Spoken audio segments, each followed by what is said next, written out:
स्वागत है आपका न्यूज 69 में। मैं हूं आपके साथ अंकिता और बढ़ते हैं इस वक्त की बड़ी खबर की ओर। कांग्रेस मीडिया विभाग के अध्यक्ष के मिश्रा ने शिवराज सरकार पर भ्रष्टाचार के गंभीर आरोप लगाए। के मिश्रा ने पीसीसी दफ्तर में आरोप लगाते हुए कहा कि एक तरफ नरेंद्र मोदी भ्रष्टाचार के खिलाफ अपनी गारंटी दे रहे हैं, दूसरी तरफ मध्य प्रदेश में हुए अरबों रुपयों के प्रमाणिक घोटालों पर उनकी और गृह मंत्री अमित शाह की गारंटी पर आवाज कहां खो गई है। उन्होंने यह भी कहा कि मध्य प्रदेश देश का पहला राज्य है जहां विभिन्न घोटालों में माननीयों पर एफआईआर हुई। मंत्री जेल गए। आईएएस और आईपीएस अफसरों पर भी विभिन्न किस्म के माफियाओं के साथ मिलकर भ्रष्टाचार के आरोप लगे हैं।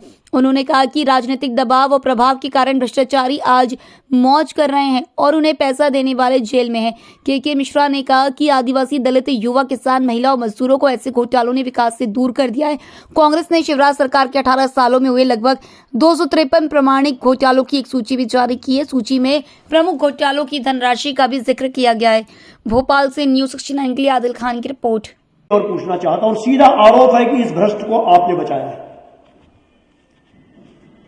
परसों हमारे नेता माननीय सुरजेवाला साहब ने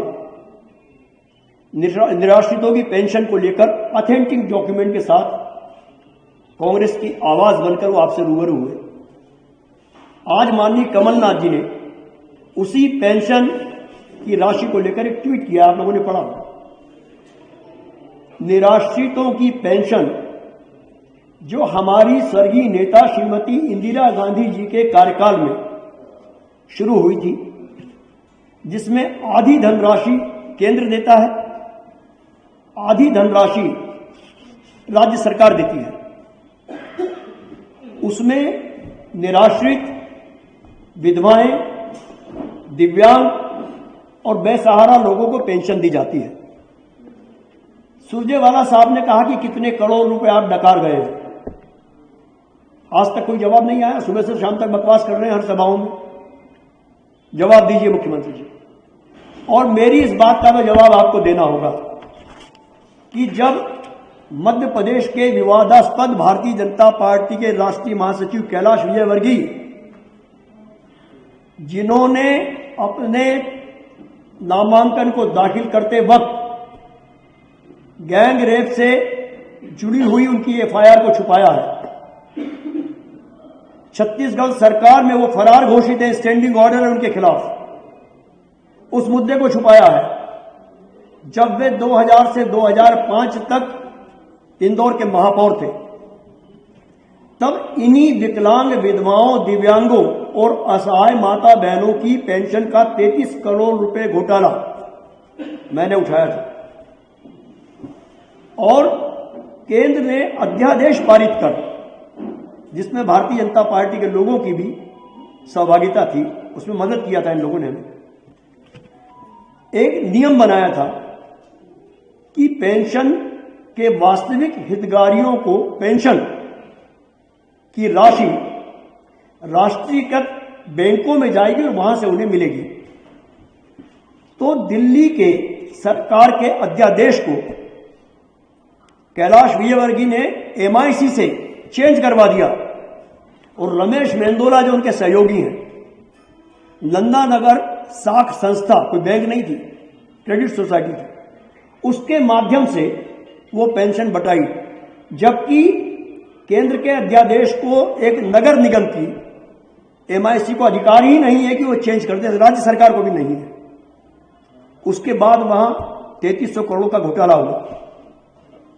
उस घोटाले की राशि सरकार की जांच में है कि कैलाश विजयवर्गीय और रमेश मेंदोला के जो गुंडे अपराध करते थे इंदौर में, उन गुंडों को जेल में खर्चे के लिए दी जाती थी और उनके परिवार को दी जाती थी, क्योंकि उनके कमाऊ बेटे भगत सिंह के समकक्ष गुंडे, राजनीतिक गुंडों का कह रहा हूं मैं, भगत सिंह तो हमारे देश के आजादी के दीवानों में, मगर इनके लिए वही लोग चंद्रशेखर आजाद और भगत सिंह है, क्योंकि ये गुंडों के दम पर राजनीति करते हैं। उन गुंडों के परिवार को पालने के लिए 10-10, 15-15 लोगों की पेंशन नगर निगम के अधिकारी देकर आते थे। ये सरकार के दस्तावेज में मौजूद है, मेरे पास भी मौजूद है। नगर निगम ने आग लगा दी है, मगर मेरे पास सारे दस्तावेज मौजूद है। जब मैं कोर्ट गया, कोर्ट ने, चूंकि ये जनप्रतिनिधि थे, प्रोसिक्यूशन की परमिशन नियम है, कोर्ट मानती है कि जनप्रतिनिधियों के विरुद्ध मुकदमा चलाने के लिए प्रोसिक्यूशन की अभियोजन की स्वीकृति आवश्यक है। मैंने 2007 में सरकार से प्रोसिक्यूशन की अनुमति मांगी, शिवराज सिंह चौहान थे।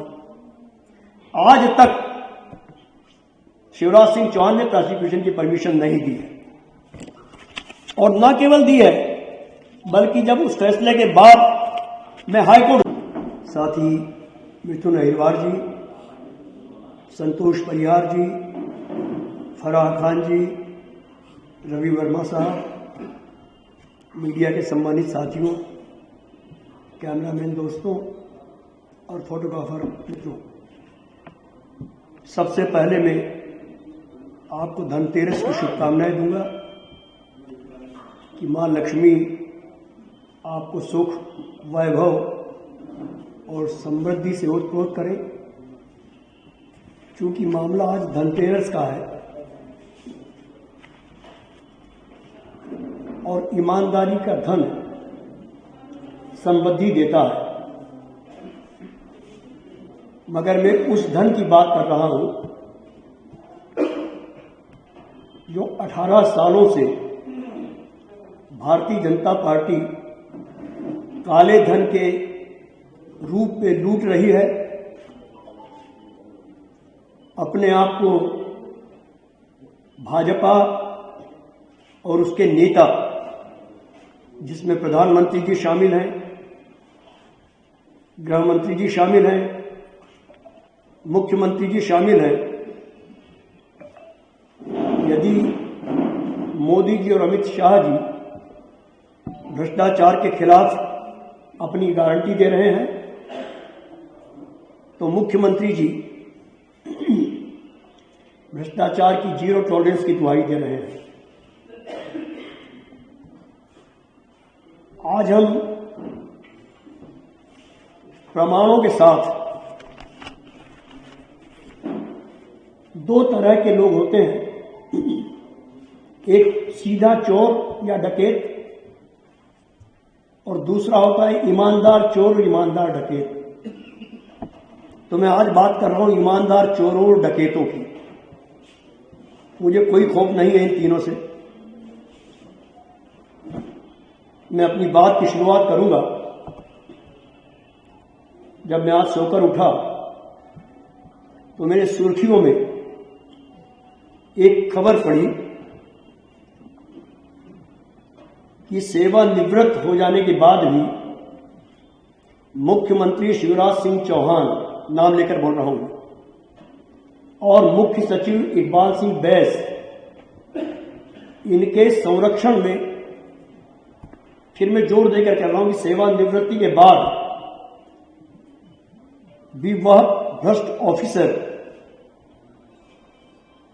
आजीविका सेवा मिशन में भ्रष्टाचार करता रहा।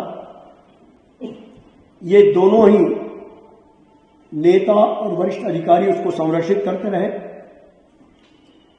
और ये हमारा आरोप नहीं है, मेरे पास दस्तावेज है।